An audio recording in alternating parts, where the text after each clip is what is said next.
ایمان دو حصوں میں تقسیم کر لیجئے، قانونی ایمان، حقیقی ایمان۔ اس کا تعلق اقرار باللسان سے، اس کا تعلق تصدیق بالقلب سے۔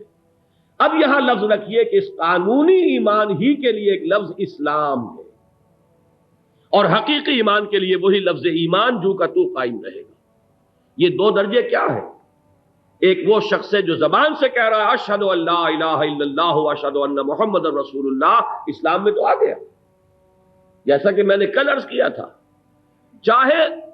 صورت وہ ہو جو حضرت اسامہ کو پیش آئی کہ ایک کافر تلوار کے نیچے آ گیا ہے،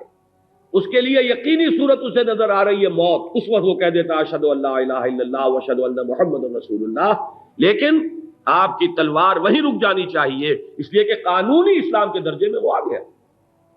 قانونی ایمان کا سٹیٹس اسے حاصل ہو گیا۔ اب اگر تلوار چل رہی ہے تو یہ تلوار غرض چلی۔ سورہ میں یہ بات آئی ہے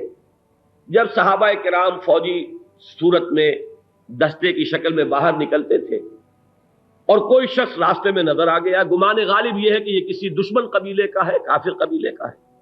لیکن وہ کہتا ہے السلام علیکم، گویا کہ وہ اپنے اسلام کا اظہار کر رہا ہے۔ اس وقت ان کے دل میں یہی بات آتی تھی کہ جھوٹ موٹ کو اس نے اپنی جان بچانے کے لیے اور مال بچانے کے لیے یہ حرکت کی ہے کہ نہیں تم مومن نہیں ہو۔ سورہ نساء میں ہاں کبھی مت کہو لستا مومنا، کبھی مت کہو کہ تم مومن نہیں ہو، اس لیے کہ تمہیں کیا معلوم 999 / 1000 اگر چانس ہے کہ وہ جھوٹ بول رہا ہو تو 1/1000 اس کا بھی تو امکان ہے کہ وہ سچ کہہ رہا ہو، لہذا تمہیں اس پر اعتماد کرنا ہوگا اور اس کے خلاف کوئی اقدام نہیں کر سکتے۔ جان اور مال کو تحفظ حاصل ہو جاتا ہے اسلام کے ساتھ، لیکن حقیقی ایمان شے دیگر ہے۔ حقیقی ایمان تو وہ ہے جو دل میں یقین بن کر راسخ ہو جائے، اللہ کا یقین، اس کی صفات کا یقین، اس کے حاضر ناظر ہونے کا یقین، اس کے سمیع و بصیر ہونے کا یقین،